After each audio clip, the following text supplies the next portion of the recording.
Okay, so as soon as everyone gets seated, I think we'll go ahead and get started. I don't know if we'll be expecting any stragglers, but I think we can probably get rolling. Okay. Hi, everyone. So welcome to an introduction to PowerQuery, also known as the M language. Just to clarify some of the terminology, I had Chris Webb look at my slides, and he pointed out that it'd be a better title would be M for PowerQuery, because they're not quite the same. But I really wasn't in a position to change the title. And during this presentation, I'm probably going to use the two a little bit interchangeably because they are very intertwined. But just to make the distinction, PowerQuery is more the tooling and the broader capability, whereas M is a language. It's a programming language. It's the syntax, that sort of thing. So in some ways, it's a comparison between, say, SQL Server and T-SQL. They are technically different. So just bear that in mind. In this presentation, because your experience is probably going to be pretty much the same for both, I'm using them a bit interchangeably, but they are different. It is also technically possible to use something other than M when you're dealing with PowerQuery because you can call R scripts, right? So technically speaking, you could be using PowerQuery but have just a line or two that's calling a bunch of R code. So I just want to make that clarification about the distinction between the two. But for the purposes of this presentation, it's not going to be a very relevant distinction. Okay? So we're going to talk about PowerQuery. And like I said, the biggest thing that I want to accomplish is communicating when would you actually use it. Because when I was first learning about it, I thought, this isn't going to help me at all. And because of what I did with data on my daily job and the fact that I worked with SQL so much, in many ways, it wasn't a useful tooling for me at the time. Although as I learned about some of its more capabilities, I found even personal ways that it's useful. As an example, there's been times that I've had to personally work with these big XML documents. And it's really a pain to parse XML and get out just the data that you need. And you can technically import XML into Excel files directly, but you get this big, wide table of all the possible values. If you use PowerQuery, it can be really easy to parse that XML and just get the information that you need. So even on a personal basis, I found this to be useful. So let's do a little bit of housekeeping. I know you're all sick of these slides, but I think I'm required to go through them. So please silence your cell phones. Again, if I hear it ring, I get to answer it, so let's avoid that. In addition, explore everything PASS has to offer. So instead of going through every single thing that's on this slide, I'll just give you my personal story. I can say without a doubt that if it weren't for PASS, I would not be standing here today. Now, you could say, well, yes, literally, if they didn't invite you, you wouldn't be standing here today. But I also mean that figuratively, because the way that I first started speaking and first started getting involved with the community was my local SQL user group. So 6 years ago, I started my job. And I can tell you that at the time, I was not qualified for my job. It said .NET/SQL developer. And I thought, great, I've been out of college for a year. I took one course on databases in college, and it's probably like software engineering. I always wanted to do software engineering. So this is going to be perfect. 80% C#, 20% SQL, I've got this. Well, it turned out I had my estimations wrong. And in fact, it was more like 10% .NET and 90% SQL. And half of that was database administration, and I had no intention of becoming a sysadmin. But I learned on the job, and I remember my first week Googling furiously, what's a stored procedure, what's a view, what's a function in terms of databases, and what's the difference? Because at the time, I didn't know the difference. I knew what a function was at the very least, so I wasn't completely incompetent. But I couldn't tell you any of those things. And so there was a lot of on-the-job learning that I had to do. And part of how I was able to do that was PASS, because about 6 months in, I found out that user groups were a thing. And I thought, this is amazing. You have people who are willing to take time out of their day after work and learn about stuff. And then a little bit later, I learned about SQL Saturday. And I'm like, this is amazing. You've got people who are willing to teach you for free. You pay $10 for lunch, and you just get a whole day of training. Now, my mistake was I went to the after party. And if you do that, you're going to end up with a speaking obligation, and eventually in 5 years, you'll be here. So don't do that. What happened to me specifically was I got cornered by Gina Walters, who was running the Pittsburgh user group at the time, and Rick Hygas, who's a former board member of PASS. And so they start elbowing me, and they go, you should present. And I say, I've literally been doing this job for less than a year. No. And they say, you should present anyway. So I did. And I presented on execution plans. And at the time, our user group had had about 8 people attending. When I presented, there were 30. And I felt like I was going to catch on fire, but I didn't. I got some details wrong, but I learned. And presenting has two really great attributes about it. It's a way to give back to the community, but it's also the best way to learn. Because I can tell you that whenever you have 80 people standing in front of you and you have to pretend like you know what you're talking about, you do your homework. And you look things up and you learn them on a deeper level. So really explore what PASS has to offer and really consider speaking because it's been tremendous for my personal career. Please fill out your session evaluations. I've only presented at PASS one time before, and it was Wednesday, so I still probably suck at this. And so I appreciate any feedback, good, bad, indifferent, whatever, to help me grow as a presenter. Additionally, you might win something, so there's something in it for you. So please consider that. So really quick about me. Again, I know you didn't pay to hear me talk about myself, so I'll be very quick. So my favorite line there is I went from SQL newbie to SQL pro, and you've already heard the story about how 6 years ago I didn't know what a view was, and now I'm standing up here in front of all of you. In addition to that, I'm a Pluralsight author. So I put out a course on Pluralsight about Power BI, and I'm hoping to have another one out early next year. Pardon me. On top of that, I've helped start the Pittsburgh Power BI user group with 2 colleagues of mine. And so that's been going. And we'd love to have you speak, because right now I'm every other presenter, and it'd be great to have some variety. So that's everything about me. Now let's talk about what you actually came to hear about. So what are we going to talk about? My goal today is for you to be able to leave and say, would PowerQuery be a good tool for this? That's my goal. So in order to get there, we're going to have to talk about what PowerQuery is. Because Microsoft has a terrible marketing strategy of throwing the word power on anything and they think they have their job done. So now you've got PowerShell, PowerPoint, PowerQuery, Power BI, Power Map. Like, it's some bad ShamWow commercial. And so I'm going to help you understand, well, what is it? What is it for, right? And when am I going to use it? Especially in comparison to other tools like SSIS or DAX or some of these other data manipulation tools that you might have heard about. And then we're going to talk about how it works, and we're going to explain it in an intuitive way. Because when you first start using it, even though it's pretty simple to use, it can be hard to understand what's going on, especially if you're a programmer. And I say that because if you come from more of an Excel world, then using a graphical interface is potentially more intuitive to you.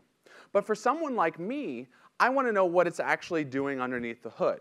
I have trouble just clicking a bunch of buttons and being okay with it. I really want to know what's that layer right underneath. And so we're going to talk about how it works so you get a better idea of, again, what it's good for. Then we're very, very briefly, we've got just a slide or two about language design. And so even though this is more of a 100-level course, I want to talk about some of the attributes that makes the M language unique. Because I think it is a very unique language, and they've made some design decisions that can really improve performance, but makes it different than maybe what you'd expect with Excel formulas, what you'd expect with T-SQL, that sort of thing. And then finally, we have demos, a bunch of very simple demos that show some of the capabilities of PowerQuery. If at any point anyone has a question, feel free to just raise your hand, and I'd be more than happy to answer those questions. So that's the agenda. Again, if you decide to leave and go listen to Speaker Idle, I won't be offended. You paid a lot of money to sit there. So let's get started. So what is PowerQuery? And again, like I said, in this presentation, I'm not going to be making a strong distinction between PowerQuery, which is the tooling, and M, which is the language. Okay, so please forgive me for that. But for an introductory 100-level course, I don't think it's going to be too much of a harm there. But one of the best ways to describe PowerQuery is that it's a macro language for manual data manipulations. And so one of the things to take away from that is if you're not manually manipulating data today, it's probably not going to help you. And so that's the target audience. PowerQuery, in my mind, allows you to take something that you do step by step by step. So let's say that you get a CSV file that's dumped out of your accounting system every week, and you have to clean it up for a report for your boss. It allows you to take things that you would do manually, maybe fixing missing values, pardon me, pivoting or unpivoting, adding columns, that sort of thing, and make it so you just click a button, you hit refresh. Now, you have to do work to set it up, but in many ways, it's like the macro recorder for Excel, right? It's able to take those steps that you do and make it so it's repeatable. You just hit refresh. Now, talking very briefly about the design choices. For those of you who are not from a programming background, a lot of these aren't going to make any sense, and that's OK. We're going to talk more later about the detail and what these things mean. But very quickly, PowerQuery has some similarities to functional programming languages like F#. And it's a high-level, declarative, dynamic functional language. And the big part I want you to take away from that is PowerQuery, or the M language specifically, is kind of loosey-goosey, right? So if you've got a language like C#, or even, in large part, T-SQL, you have to specify, OK, what kind of data type am I dealing with? And you have to do that ahead of time, right? And with C# especially, or even a lower-level language, you have to be very imperative. You have to say, do this, and this, and this, and this. It's like trying to guide a really dumb robot, right? And you miss one step, and suddenly your house is on fire, right? If anyone's programmed in C, you understand what I'm talking about. Whereas, think about T-SQL if you come from a SQL background. When you put in those where clauses that says filter on black, and filter on date, and filter on this, it's declarative because you're just telling it, I want you to get from A to B. And you can kind of figure out how. And so if you write T-SQL code at all, if you work with SQL Server can decide what order to run those filters in. And I've run into situations personally where because it did the filters in one order, everything worked fine. But because it did the filters in a slightly different order, I got an error in SQL Server. So the big takeaway I want you to get is that PowerQuery, it's very loose. It waits until it's actually running to do a lot of checking and data integrity and that kind of stuff. It's a lot less prescriptivist. It's a lot less telling you, OK, here's exactly how you have to do it. And it's a lot less granular, fine-grained detail about your data. So we'll get into more detail about that. But for those of you who aren't programmers, that's kind of the gist I want you to get. OK, it's a very minimalist kind of language. One of the other things that's really important, and I think is part of the target demographic, it follows the 80-20 rule of user interaction. 80% of what you're ever going to need to do with PowerQuery can be done from the GUI interface, OK? You may go your entire career and never have to write a line of code when you're using this tool. And that's the intention, OK? This is designed as a business user-facing, self-service data preparation tool. And the way that I think about that, because that's a bunch of buzzwords that doesn't mean a lot to you or me, is I think of Susan in accounting. We have 2 Susans in our accounting department. And I think about the fact that some of the people in our accounting department are these really bright power users. And they know the business domain, and they know the data, and they don't want to wait for bums like me to get around to writing reports, right? They just want to get started. They just want to work with the data. And maybe their data ecosystem isn't very well organized. We've all heard about spread marts, where you've got all these Excel files living on the N drive, on the shared folder, and you've got version 1, version final, final 2, and all this kind of stuff. Or we've got this issue where they've got these various different data sources. So maybe some of this data lives in SQL. Some of this data lives in these Access databases that like my boss's boss wrote 10 years ago, and he shouldn't have. And some data lives in these CSV files. And how do we get that all together without having to turn this into a giant IT project? And so that's one of the benefits of PowerQuery in terms of the tooling, is that there's so much you can do without ever having to write code. So for those of you unfamiliar, this is what the query editor looks like when we're talking about Power BI.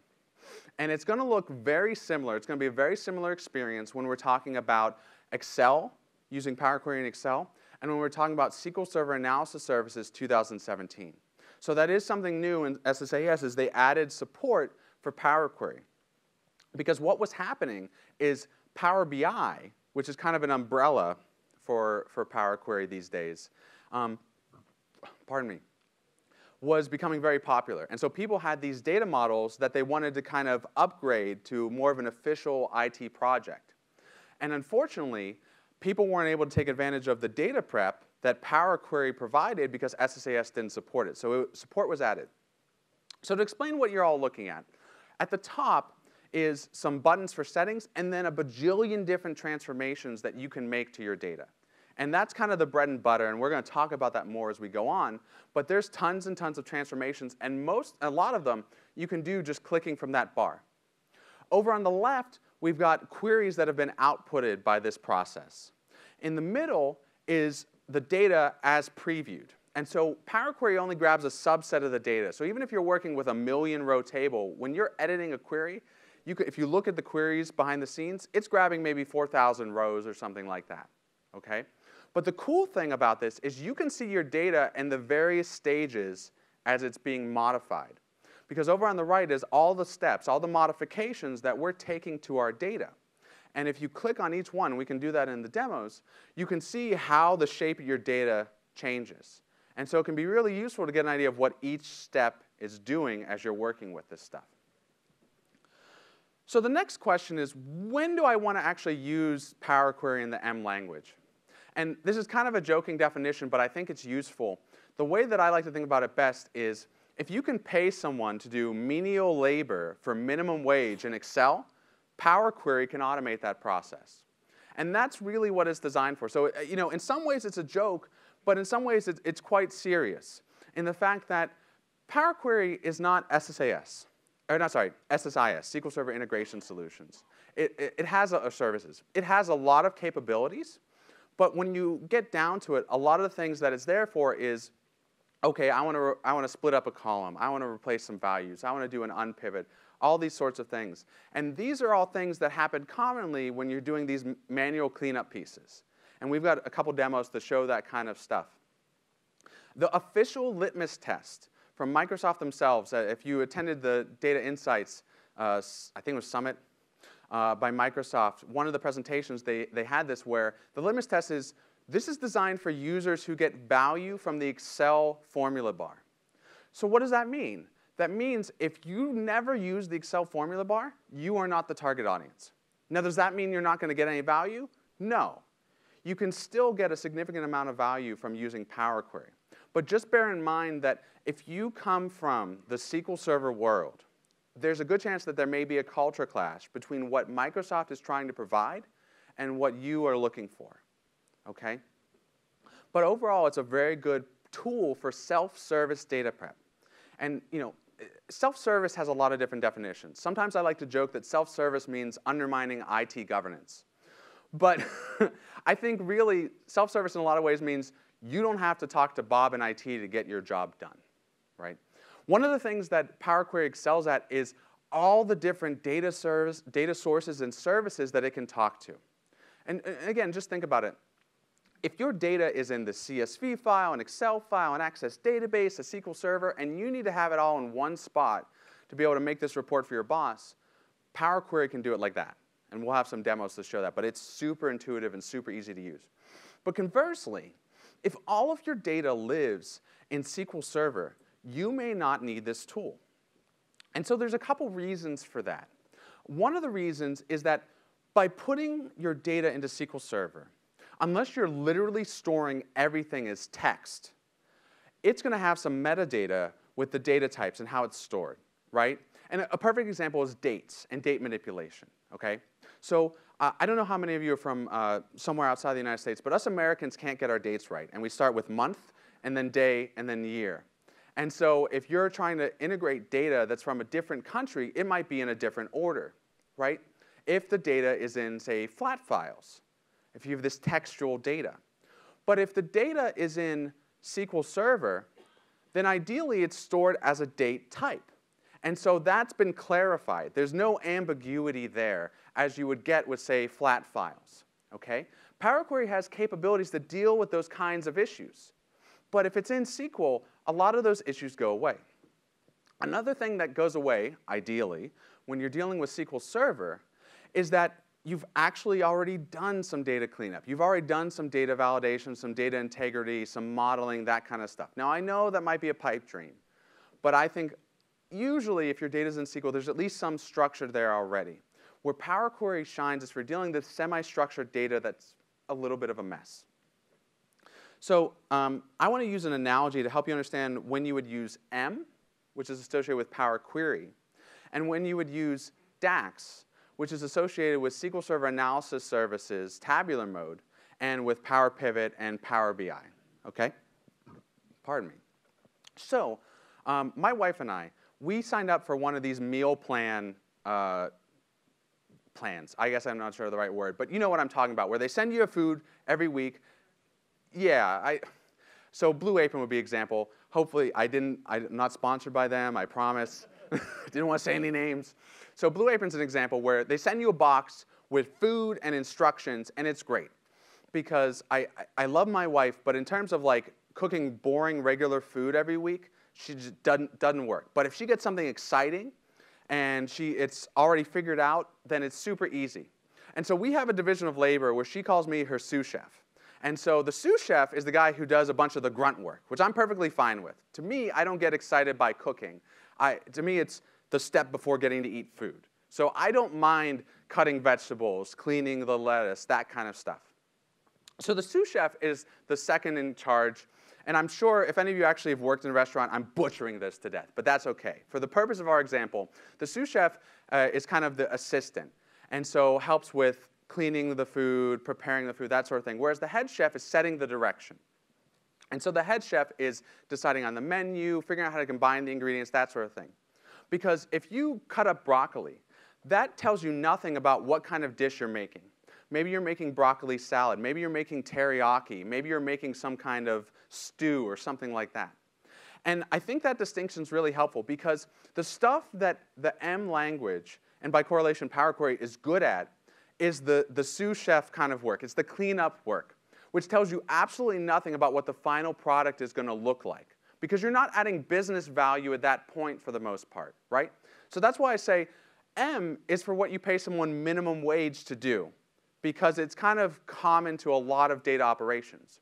Whereas stuff that you might do with DAX, which is a modeling language, you might pay someone $40 an hour to do, because they need an understanding of the business domain. They're determining what are your aggregates, what are your KPIs, how do we want to relate different tables, that sort of thing. And there is some overlap, but M very much is like the guy, and me in my case, who's chopping the vegetables, who's cleaning the food, or who's zesting, which I have to say I'm very angry as a verb, and I only learned about it when I started cooking with my wife, because it's really you're just skinning a lemon, but apparently it's called zesting. So that's the distinction, right, when it comes to M versus DAX. We'll talk about SSAS and other ETL kind of tools in a little bit. But that really helped me understand the sweet spot for PowerQuery and M, is when you have to do this kind of cleanup. And that's the thing, too. If your food's already pre-cut and pre-cleaned and prepared for you, you don't need this kind of tooling. And so hopefully, if your data lives in SQL, it's like whenever you go to the grocery store and they have all those like pre-chopped vegetables and they charge you 10 times as much. It's like that sort of thing. So that's an analogy to help you understand when do I want to use M and when do I want to use DAX. So let's talk about how it works. So ETL oftentimes is a 4-letter word because it's not cool, it's not sexy, it's not exciting, right? Everyone wants to be a data scientist or a data insights analyst or something like that. But really, a lot of times, we still need pipes and tubes to get our data from one place to another. Someone has to be a plumber, a data plumber. Someone has to be a data janitor and clean up everything, okay?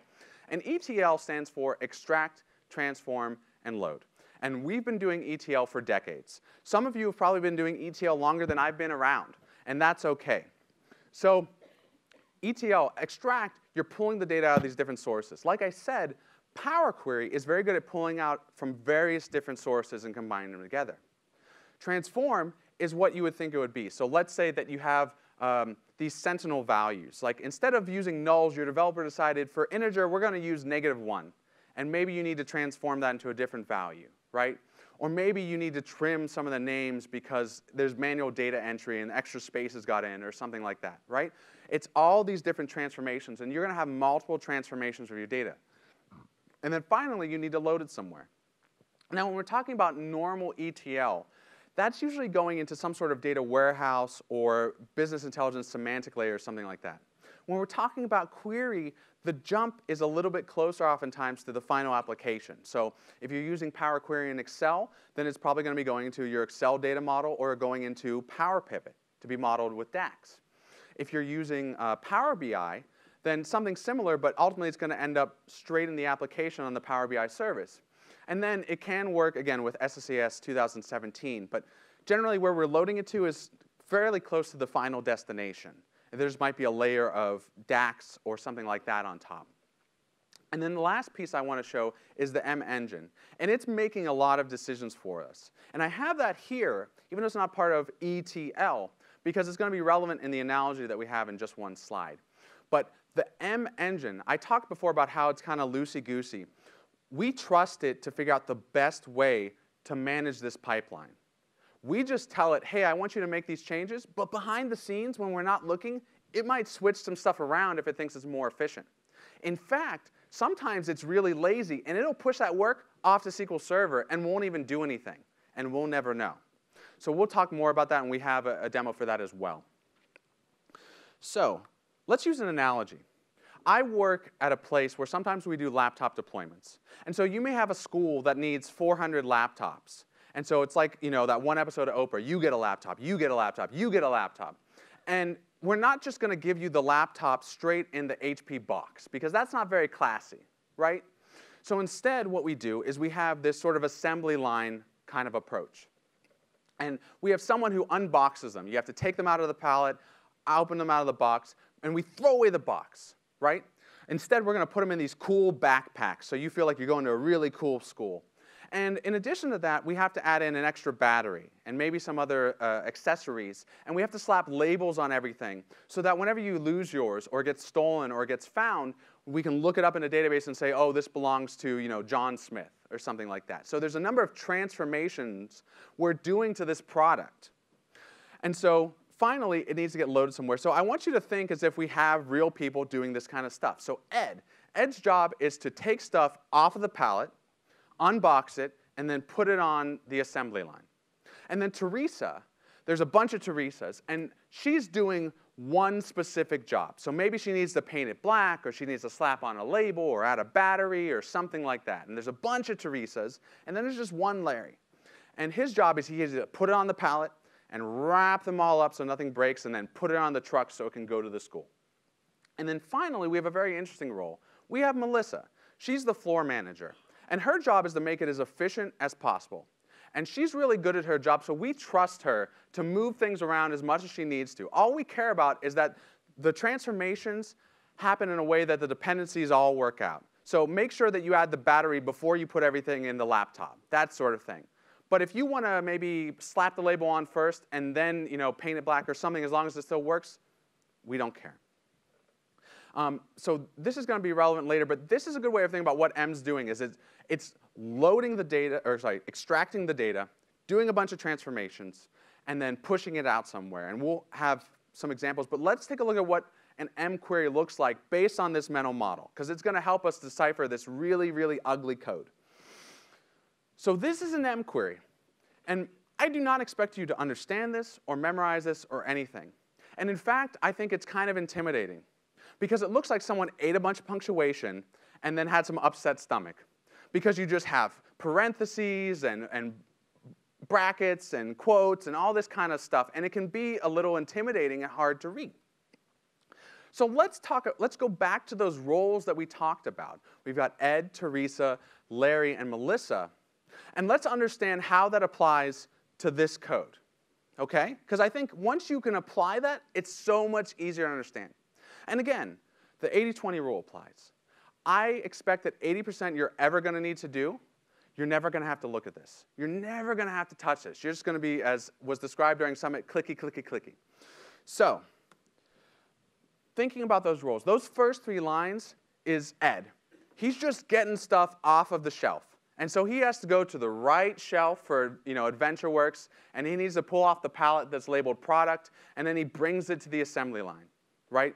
In the real-life example of what's going on here is we're doing a SQL query to pull the entire product table from AdventureWorks, which is a sample database about some bicycle company that nobody cares about that Microsoft made up.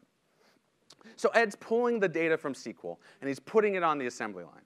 And in this case, we've got 2 Teresas. We've got one Teresa whose job is to go, well, we're only selling black products this week. It's part of some promotion or something like that. And so if there's a red product or a white product, she pushes it back. She says, we don't need that. And then the next Teresa, her job is to say, well, we're only selling these 3 things. So if there's anything else that shows up, she gets rid of that. In this case, we're removing columns, because we only care about a few columns for all the black products, for example. And then finally, we've got Larry. And he's putting everything on the truck, or in this case, it's going to end up on the Power BI preview screen, or actually in Power BI, or it might end up in Excel or something like that. So this query that looks really intimidating is just grabbing the data, making a series of modifications, and then we're pushing it out to somewhere, okay? So let's talk a bit more in depth about that E T, and L. So let's start with the E. PowerQuery, as a tool, can access a huge number of data sources. It's great for working with flat files. Now, that part about PDF, that's planned. That hasn't come out yet. They just announced that. But eventually, you're going to be able to read tables from PDF files, which is crazy. Because if you've ever looked at a PDF file in Notepad, it's impossible to read. So I'm really excited about that. It can talk to nearly any database that you have to deal with. In addition to having support directly for things like MySQL or Postgres, as long as you have the proper drivers, it has support for ODBC connectors. So it can talk to nearly any database, including Access, if you can call that a database. It's got support for web sources as well. So if you've got stuff in OData, if you've got stuff in HTML tables, we're going to actually pull data from a website and grab everything out of an HTML table. If you've got services that return JSON, XML, all those sorts of things. And then it also has support for online services. So if your data lives in a SharePoint list, or you want to pull some information from Exchange or something like that, they're always adding these new services. So if you want to pull Google Analytics information, actually I could be wrong on that. I know for Power BI Online you can grab that. But it has this huge number of sources that it can extract the data from. Now let's talk about how we extract that data and how we manage it. And this is one of the areas where I want to contrast PowerQuery with SSIS. So SSIS is not loosey-goosey. It's wearing a suit that's been firmly pressed, and it gets very upset if you change anything. And I know from personal experience, because I haven't done a ton with SSIS, but I really hate it when I change the SQL query ever so slightly, and it says lineage ID 473 has changed, and you have to update everything, right? PowerQuery won't pull that move on you. Okay? It doesn't care. It doesn't even check anything until you run it. But SSID is an enterprise product. And so it's a lot more rigidly defined, more granularly defined, which makes sense when you're dealing with enterprise projects. But a lot of times, if you're Susan in accounting, you do not care about the distinction between varchar and nvarchar and a wide string. And you don't care about these 29 different data types. Whereas with PowerQuery, you have a very, very limited number of data types. And on the next slide, we'll cover them. You get 9. That's it.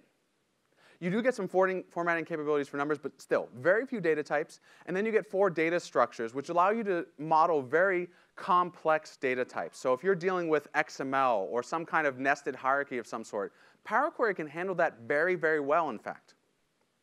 But overall, it takes a very minimalist approach. It's trying to be a lingua franca, right? Because we talked in the previous slide about all these different things it can pull data from. And whenever you're pulling from 20 different data sources, types of data sources, there's 2 ways to approach it. You can say, all right, I'm going to be anal retentive like SSIS and model exactly how this is defined. Or you can say, that's a number, and that's a text string, and that's binary, and we're done. So again, we have 9 data types. We get true, false. We get number, just number. You can format it, but from what I understand, that's more of a formatting thing than a different data type, per se. I looked at the specification for the language to double check this, and it just has the data type number, and it guarantees, for those of you programmers, something called a double level of precision, okay? You get a bunch of different date-time capabilities. You get text, and then you get binary, and that's it. So you don't have to deal with 29 different data types like you might with SSIS. And then on top of that, we've got a couple different data structures. Again, this is useful for whenever you're joining different types of data together, or you've got nested things like XML or JSON. It's able to handle those things very, very gracefully. But normally, you're not going to need to mess around with that sort of thing. So that's the E part. So let's talk about the T for transformation. Nope. Yeah. Oh, sorry. Let's pretend that never happened. So anyway, let's talk about transformation. Sorry about that, everyone. So there's a ton of different transformations that this can do. It can combine data. So whether you want to merge data by basically doing the equivalent of a join and have it be long and wide, or if you want to do an append where you're just extending out kind of vertically like you would a union with SQL or something like that, it can handle that. It can add columns, it can rename them, it can remove them, it can split them up based on delimiters.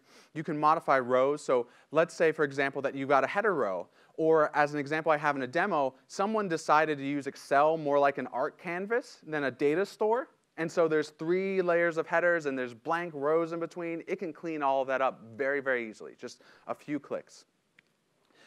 It's good at string manipulation, so if you need things uppercase, trim, you want to parse JSON or XML, it has those capabilities. It can pivot things, unpivot. We have examples of all these sorts of things, but there's tons and tons of transformation. This is what it's for, is ultimately pull from a bunch of different possible sources and do a ton of very simple transformations.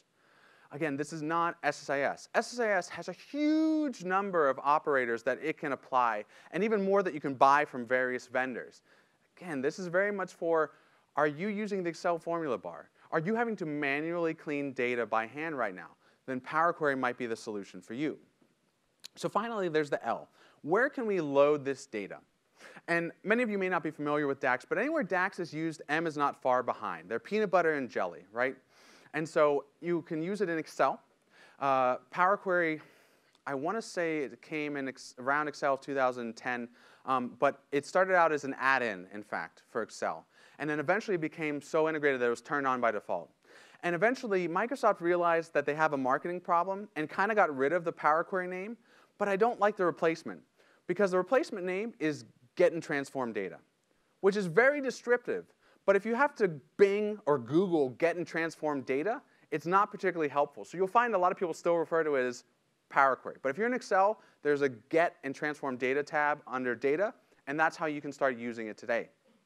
And additionally, in Power BI, which all of our demos will be in, is the query editor. So again, some people think they should rename it the Power Query Editor. Make it clear that this is kind of a separate thing. But that's how you access it there. And then finally, if you're editing data sources and manipulating those, then in SSIS 2017, you can find it there as well. A feature that I would love to see at some point, but I don't think is anywhere on the roadmap, is the ability to use Power Query to get data into SQL Server. Because, yeah, there's so many times that I've worked with data in Power BI, and I've been thinking, this would be so great if I could just use this instead of making an SSIS package to get my data into SQL. It would be so useful. But right now, generally, it's kind of a precursor for any time you're manipulating data with DAX. Hopefully that changes at some point, because I really do love this tooling. All right. So, yeah, absolutely.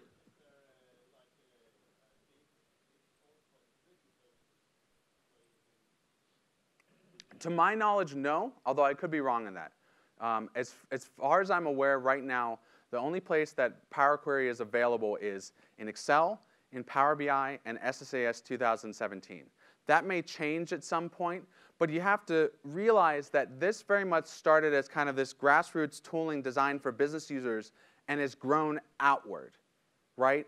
And so it's never really been designed, in my mind, for programmers, BI developers, that sort of thing. It's more been designed for Chris in accounting, and then as an afterthought has been expanded outwards. That's my opinion anyway. I'm not a Microsoft employee. I could be wrong on that, but that's my knowledge. But good question. Thank you very much for that. So before we get into the demos, we've got just a couple of language features to talk about. And again, I understand that many of you are not going to be programmers. That's not the intended audience of Power Query. So I'm going to do my best to explain just very briefly some of these language design features. And the key takeaway is that all these things can improve performance in the right circumstances. And that's part of why I think it's so interesting they made these choices. So what do these really mean for the language, these features? So declarative means that we tell it what we want to do and not how we want to do it. And so if you're from the SQL world, it's the distinction between doing a select statement and something with a cursor. With a cursor, you have to be very imperative and tell it do X, Y, and Z, right? But with a select statement, there's a number of things that the database engine decides for you. It decides, how am I going to execute this plan and get you the data? In what order am I going to execute the where clauses, that sort of thing. So this is a declarative language in large part, where even though it's displayed as a very linear set of steps, it's more like a pipeline, and it can decide and change that order if it's valid. The next thing is limited side effects, and this is definitely very much a programming idea, but it's the idea that if you do stuff, with a programming language, it's not going to do stuff to the outside world. So if you call a square root function, it's not going to affect the outside world. To give you a counterexample, there's this application I have to support in VB6, and I hate it. And it was written by another fire protection company. And I wanted to set up some unit testing where I could run a button, and it would test a bunch of code for me to make sure it was still valid. And I wanted to test the tax code, so that if I say I'm in Pittsburgh, Pennsylvania, it's going to return 7%. Well, I tried doing that, but unfortunately the code is so interwoven that in order to do that, I have to pull in libraries to be able to send emails. Because if you send in something that doesn't have a valid city, currently as the code is, it'll send an email to someone to correct that information. Right? So that's what a side effect looks like. With PowerQuery, it's very limited side effects. A lot of stuff doesn't affect the outside world, and the reason we care about that is we can move stuff around in terms of order. Or we can decide not to even call stuff until later, which is the whole thing with lazy evaluation. Lazy evaluation basically just says, hey, I'm going to wait to do this work until I know for sure that you actually want it and you actually need it. And so one of the coolest things that you can do as a demo is you can do all these transformations, and you can call this information from SQL, and then at the very last minute say, just output 2 as the final result, and it'll never do any of that work. Because it's smart enough to know, OK, you didn't actually need that. Another example would be, let's say you made all these transformations to these columns, and then later your coworker decided, oh, well, we only need these 4 columns. And so at the very end adds a step to remove all the stuff that you've done because it's no longer relevant. PowerQuery is not going to process that work. And then the last one, which is actually pretty relevant and most important, is query folding. Query folding just says that the M language in PowerQuery is really lazy. And if we can push off any of this work to SQL Server, we're going to do that. So there's certain operations that can be folded. So if you get rid of columns, if you rename stuff, if you filter stuff, it's smart enough to know, wait, SQL Server can probably do that way more efficiently than I can, and it'll actually change the SQL query it's using to get the data. There's other operations that break query folding. And so you want to make sure that anything that's foldable is as close to the query as possible. So these all allow for better performance. And from a programming perspective, I think they're very interesting. But again, you can get a lot of this work done without caring about any of these details. But just real quick, query folding is worth kind of keeping in your memory. So like I said, it's when we push the work to the database engine. So we had an example before where we were getting all the products, we were filtering on black and removing some columns. Well, imagine our workers. Imagine Teresa goes, hey, Ed. Oh, sorry, I swear. Is it not? There we go. She says, hey, Ed, why don't you just bring us the stuff you need? Because imagine Ed's bringing the entire palette of products, and they're just trying to sell some of these black phones or something like that. And he just dumps everything onto the assembly line. And Teresa's job is to pick out the ones that are black and throw the rest of them back. She says, Ed, why don't you just grab the box that says black phones? And he's like, yeah, that makes sense. So Teresa convinces him to do all that work, and she spends the rest of her day playing Minecraft because she no longer has a job. Right? That's query folding. Because SQL Server is designed for data access. And so it can operate way more efficiently than PowerQuery can in a number of cases. So what does that look like? Just very briefly, we can see here that we have, in highlight in red, we're only grabbing the 4 columns that we ask for, okay? And then at the bottom, we're filtering on the color. So we're only pulling back the black products. Now, I will say, this query still looks goofy as heck. I completely acknowledge that. You're not ever intended to see this. You have to run extended events or Profiler to see this. And you may ask, well, why is it still pulling all of those columns there? So I don't know for sure, but I have a pretty good guess. And my guess is it wants to make sure that those columns are still there whenever it's querying, because if your model has changed, it needs to know that. And in fact, if you run a trace or a extended event on this, you'll see that it's reading a lot of information about what table names are available, what columns are there, that kind of stuff, even when you're just hitting refresh. So I believe what it's doing is it's trying to do some data validation, but the key part is in yellow. M is lazy, and it's pushing all this work back to SQL Server because SQL Server is better at filtering if you have the right indexes. Okay? So query folding can be a big performance boost if you use it correctly. All right. So it's 4:14, so I believe we have about half an hour, so we're in a pretty good spot in terms for demos. Does anyone have any quick questions before we dive into demos? No? All right, awesome. So let's see if this is working. Sweet. Okay, so Where's my mouse? Okay. So what I'm going to show you first is just very, very simple. We're going to use that example where we're going to filter on black products, and we're going to get rid of some columns, and I'm going to show you how that corresponds to the query and that sort of thing. Oh, that is the wrong program. They name everything with power, and it makes it a bit of a problem. All right, power B. Oh, B. Hopefully that's the extent of all the typing I'm going to be doing in these demos. It always goes wrong whenever you try to do typing in a live demo, so just bear that in mind. So this is going to be really simple. So we're in the Power BI desktop tooling. But again, this very same experience is going to apply whether you're working in Excel or you're working with SSAS 2017. And so what I'm going to say is I want to get data. Okay? And so as I said before, there's a huge number of data sources available. So all these different data sources. Some of them are kind of silly. Like, I mean, maybe if you work with Salesforce, it's useful, but like, I think they put GitHub just to appeal to all the developers. Like, I don't know how many people are actually working with GitHub. But we want to talk to a database, so SQL Server, right? So now I'm going to tell it I want to talk to localhost. Okay.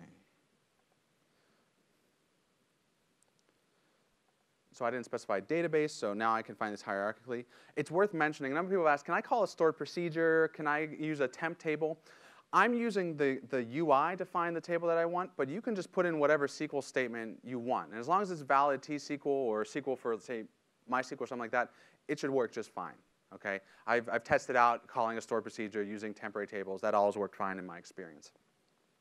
But here, I just want the product table.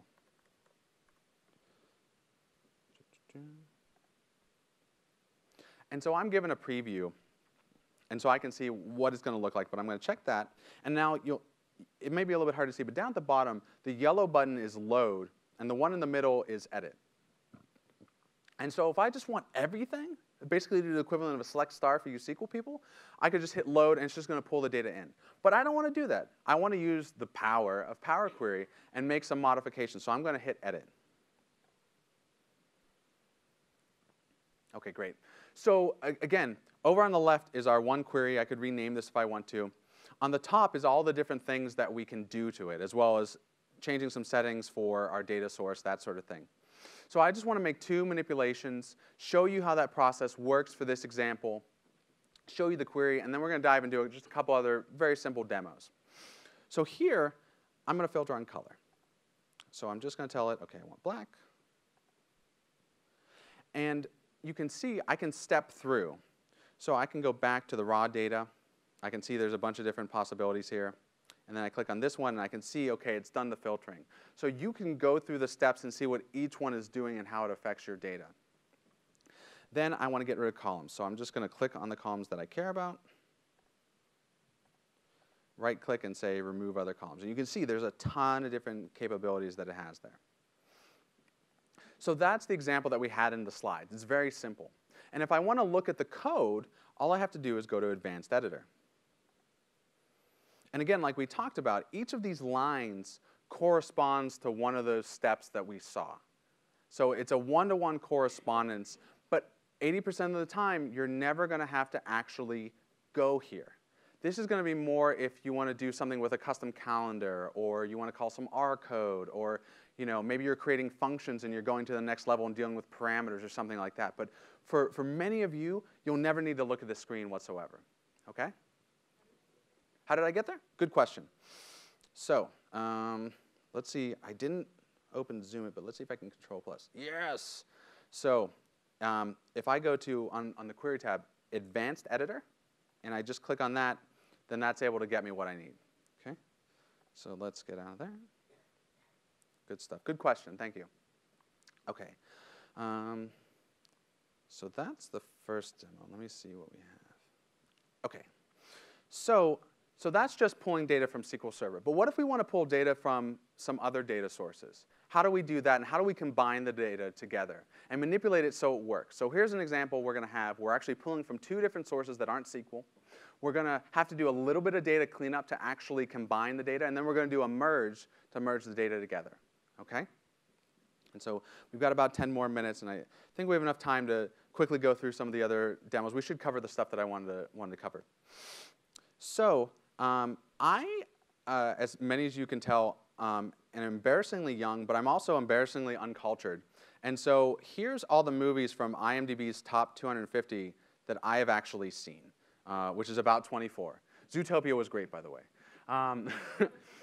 And so even though I only gave it an 8. But I gave my own personal rating. And let's say I want to compare this to the actual rating that's on IMDb, right? Well, that data is on a website. So how do I combine this information together to maybe make some sort of cool report to show people what I think versus what the internet thinks? So this is in Excel. Don't save. So this is blank. I believe this is blank. No, it still has our thing. So let me open up a new one. So I need to pull from a website, and I need to pull from Excel. OK, good. So I want to do get data. And then I want to tell it I want to pull from the web. And so basic is just the URL. Advanced, you can send different headers and that kind of stuff if you need a complicated solution. You can even at some point do custom data connectors if you've got more of a web API kind of thing going on there. But that's way advanced.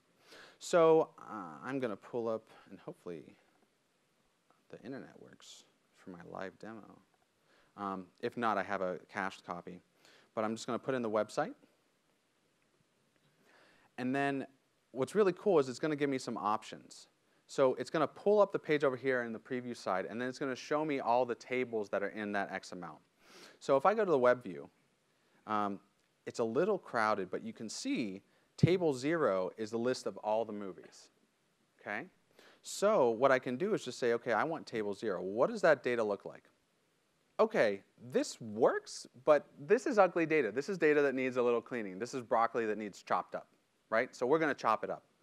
So I'm going to tell it edit, because I don't want to load it raw because it's not ready yet. So the first thing I want to do is I want to split this rank and title. Because what I care about is maybe I care about the year, but I care about the title, because that's how I want to merge the data together, right? And right now, it's kind of a mess. So if I click on this, and I tell it split column, split by delimiter, it's smart enough to suggest to me, hey, I think this is your delimiter. Now, this looks like a bunch of gibberish. What it stands for is line feed. It's basically, yes, good question. Oh, gladly. Thank you very much. Windows plus. All right, thank you for that. So I went into split column by delimiter. And here, it's smart enough to say, I think you want to split by new lines. And so that pound sign is basically a special character indicating something special is going to happen after this. And here what it's saying is this represents a line feed character. But I could say, I could put in whatever I want, or it has a number of defaults available for like a comma-separated value or something along those lines. So it's saying, hey, how many columns do you want to split it into? And again, PowerQuery is a little bit intuitive. So it's going to go, well, the most number of splits you can expect is 3. And I'm going to go, perfect, that's what I want. So I'm going to say, OK, I want to have those 3 splits. And I'm going to tell it, OK. So if I go back out for a second, we can see that now we've got the rank, we've got the title, and then we've got the year. Now, notice something weird about that. I don't think the Shawshank Redemption was made about 2,000 years before the Roman Empire. Like, I don't think the Egyptians were watching the Shawshank Redemption, but they should have been because it's a really good movie. So what happened was it tried to make some guesses for me. It said, oh, you've got numbers that are in parentheses. Those must be negative balances because you're in accounting or something like that. And so I can go back a step and say, you know, this is what the data looked like before that, but it automatically added a change type step. And so I can just click on this red little X and say, no, no, no, I don't want that. OK? So now I'm going to get rid of all this other junk, but first I want to merge the data. So I'm going to merge the data. I'm going to click here. And I need to, oh, I haven't pulled it in yet. My apologies. So let's see. I want to get data from Excel. And I want to pull in the movies. And there's that first sheet. Very easy. Now, it does have to be, it does help if it's in some sort of tabular format already, so it can just grab the table and that sort of thing. But in this case, I can grab the whole sheet, and it works fine. So I'm going to pull that in. So here's my Excel data. right? And it's already in a tabular format. I don't have to do a lot of cleanup, thankfully. But I want to merge it together. So I'm going to go back to this, and I'm going to say, well, let's merge it together. So I want to pull in sheet 1. And what am I going to join on? So I can try joining on this title. And my expectation right now is that that's not going to work quite right. So let's see. So I can click on these tables. It doesn't automatically expand it out or anything like that for you. And so I can click on these cells, and I would expect to see a table, but I don't. And if I expand this out to do the actual join, all these values are blank. Now, why might that be? Well, it turns out I didn't chop all the broccoli I needed to. Well, it turns out that those titles from the web page, because of the way that it was structured, have some white space in there. Okay? So I need to do some more cleaning. So what I can do is I can go back and I can say, this needs to be trimmed. So let me see if I can remember where that is. I think it's transform.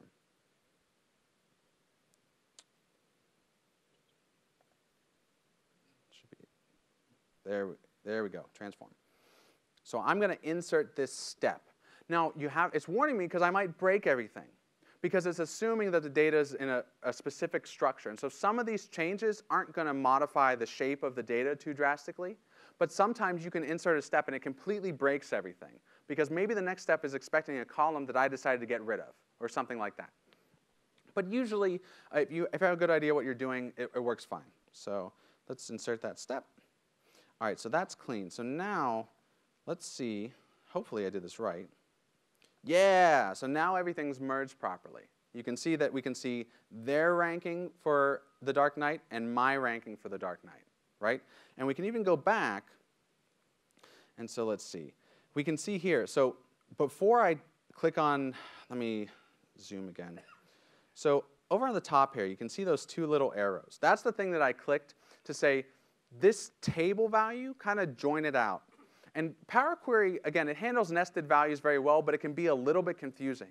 Because basically what it's doing when I did that merge join at first, before I clicked those buttons, is it said, OK, I'm going to add a new column, and in each column is a table inside of it.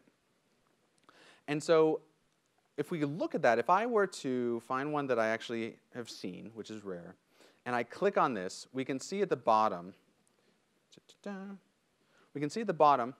that, OK, that cell has a table that's the Dark Knight and 10, right?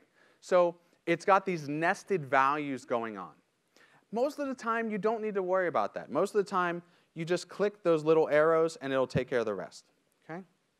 So I did that. I expanded it out. And now, all I really need to do is, I don't care about rank. I don't care about this empty column.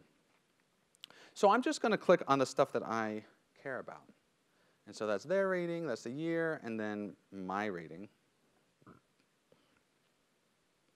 I don't need the name twice. And so I'm going to right-click on this and say, remove other columns.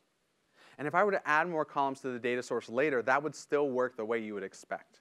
Okay? So PowerQuery can be very robust. And unlike SSIS, it's not saying, oh, well, you have to specify everything ahead of time. Right? It's very robust in that way. And then I would rename everything. Yes, good. Yes. Well, let's see. I know that it's expecting certain column names if you're doing any modifications to them, but let's just test it out, because I'm honestly not 100% sure. So let's see. So I'm going to change this to just rating, but I believe it's smart enough to do that.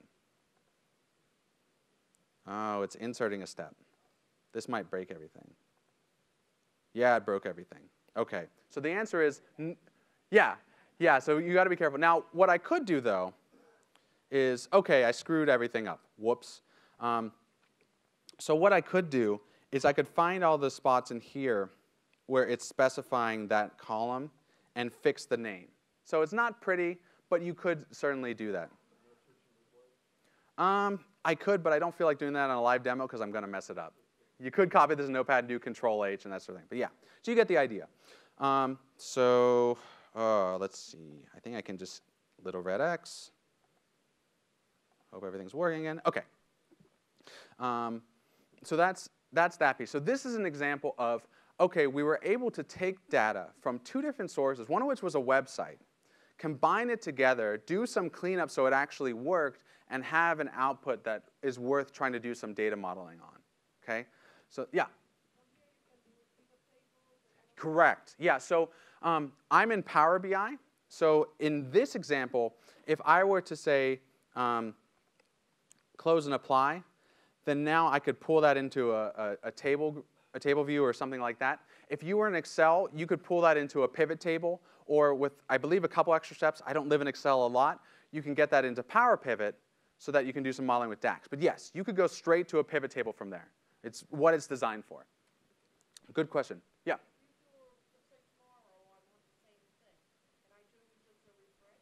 Correct. So let's give an example of that. Good question. So the question was, let's say I want to do the same thing tomorrow. Can I just hit refresh? So let's do a demo of that. Sorry, I'm trying to balance like not talking when I'm leaning down because then it gets really loud. So let's go to the movies and open that up, right? And so The Dark Knight. And let's say I decide, you know what, I love The Dark Knight so much, it's actually like 13 out of 10 stars, right? So I changed that to 13. It's like that one Twitter account that posts dogs. Okay, so the output is this. I didn't rename anything. Hold on one second. Let's go back. Okay, rename. Doing it at the end so I don't break anything. No, I guess you don't. Thank you, Ginger. Hold on. But I didn't know which one was which. All right, my rating. All right, so you can just right-click on it and rename it. All right, so let's. That's the name, and then my rating should. Okay, that is not. That's why I didn't want. Let's just pull it in there. Okay. So here we go. So here's all the stuff, and here's my rating. And let's see. Batman Begins. I should have done this properly. Let's do V for Vendetta, and I'll zoom in. But right now, V for Vendetta is a 9. We can see that right there. Okay, great. So we're going to go out, and there it is. So I'm giving it a 14 out of 10. I'm going to hit save. And so now I'm going to hit refresh. And it's going to refresh everything. And so if we zoom back in, we can see that now it's a 14. And this is exactly what it's designed for. Because I took maybe a day to reproduce the kind of work that I do on a weekly basis, and then I'm done. And you just hit refresh whenever you need it to refresh. Or even better, if you're working with Power BI, you deploy the report and you set up a scheduled refresh, and it just refreshes automatically. So this is exactly what this is designed for. It's a good question. It makes a repeatable process. So when I talk about being a macro language for manual data cleanup, that's exactly what this is for. So very good question. Yes?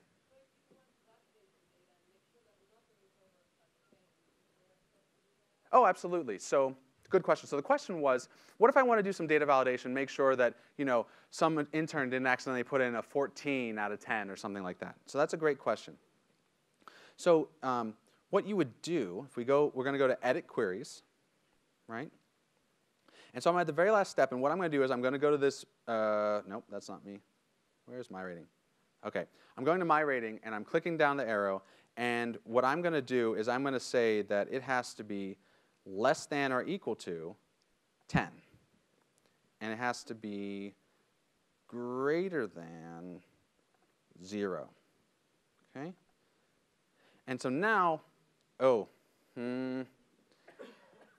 that number filter doesn't quite work in case of the null, so there's probably a better way to deal with it. But let's assume that we only want to show stuff where I've actually rated it, just as an example, right? So I've added this filtering step, and I can tell it close and apply.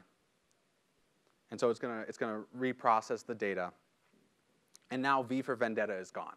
So yes, you can have steps in there. Some other options is you could add a custom column that's basically an error column saying, yes, this is valid or not valid, and then later downstream decide how you want to deal with that.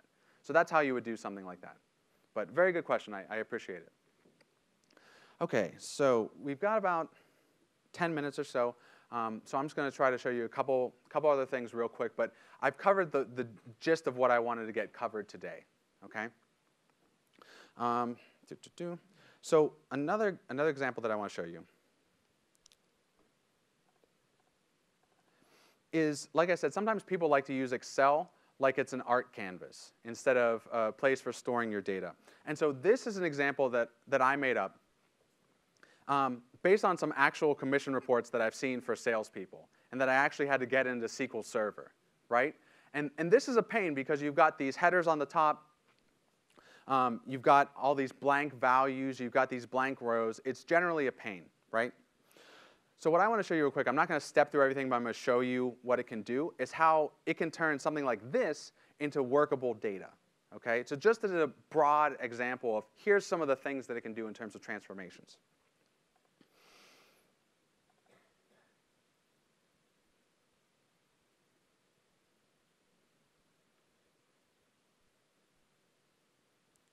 So here's just a simple dashboard that I made, nothing important. It's all dummy data, that sort of thing.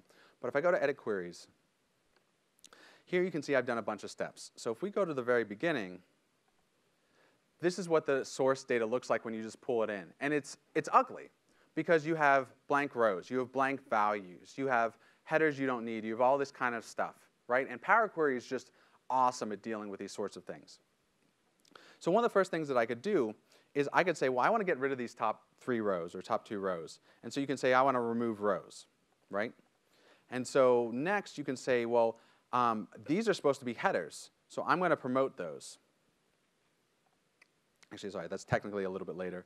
What you can also do is you can fill down the data. So we have these blank values. And in SQL, it'd be a real pain to have to figure out, okay, what was the value like 3 rows ago? And how can we fill those all in? You could do that with some windowing functions, but at least to my knowledge, that would be a pain to do.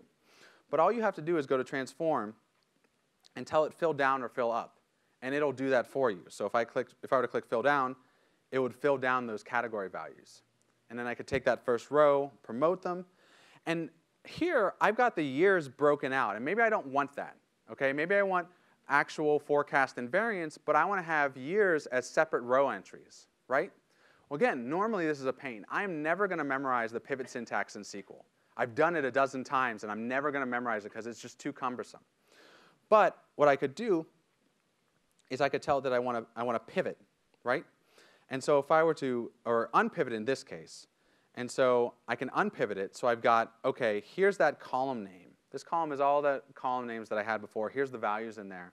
And then I could split those up. So now it's the type and the year.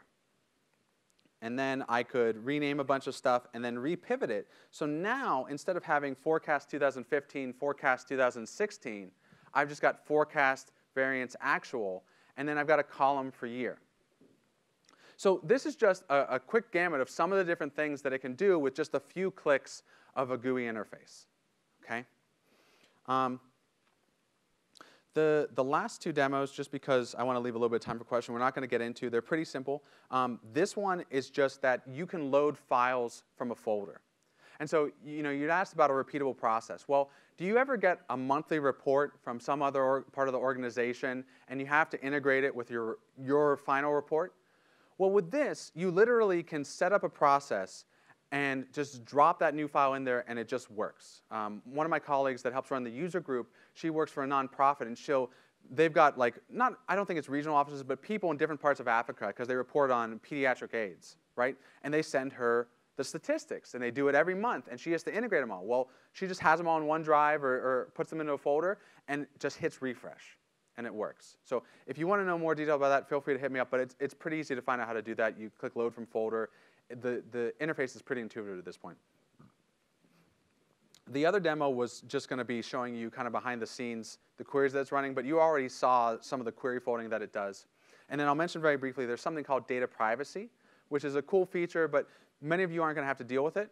But that query folding is so smart that it can actually take a value from an Excel file and put that into the SQL query if you're joining on that value potentially. Now, a lot of times that's great because it can improve performance. But you may not want to be sending those values if that's someone's social security number, if that's someone's credit card number, that sort of thing. in PowerQuery, there's data privacy levels where you can say, OK, this is private information. Don't accidentally fold it so far down that maybe the DBA we don't trust can see people's social security numbers or something like that. You get the idea. So that's what those two demos are. We're not missing out too much. The first three are the ones that I really want to show you the capability of all of this. So that covers everything that I wanted to go over. So let me get to the end slide. And then does anyone have any questions? Yeah, in the back. Yes. Well, we just did, right? So we went to the IMDb page and we pulled from that. It's possible to scrape from multiple websites if there's a consistent URL. If you need to log in, then that process is a little bit more complicated. Since some people are heading out, I just want to say thank you everyone for attending. And again, we still have a little bit of time for questions. So yeah. So yeah, we've got about 5 more minutes for questions, but feel free to head out. Does anyone else have any questions? Yes. Sure, that's fine.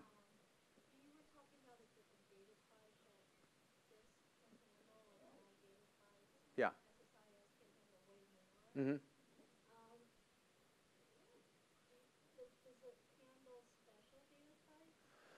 So someone was telling me that it doesn't handle XML and like spatial. I don't know for sure. I very well could be wrong for that.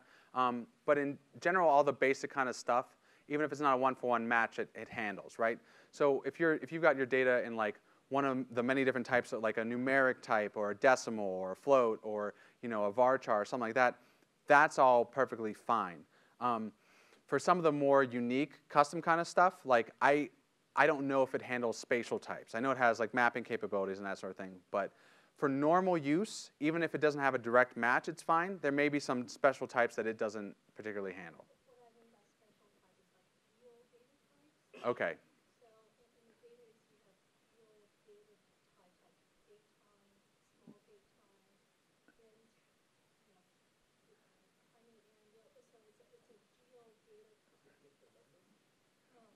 Okay.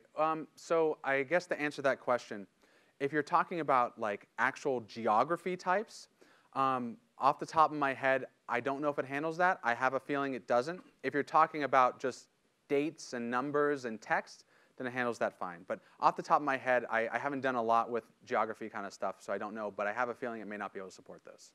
Okay. Mm-hmm.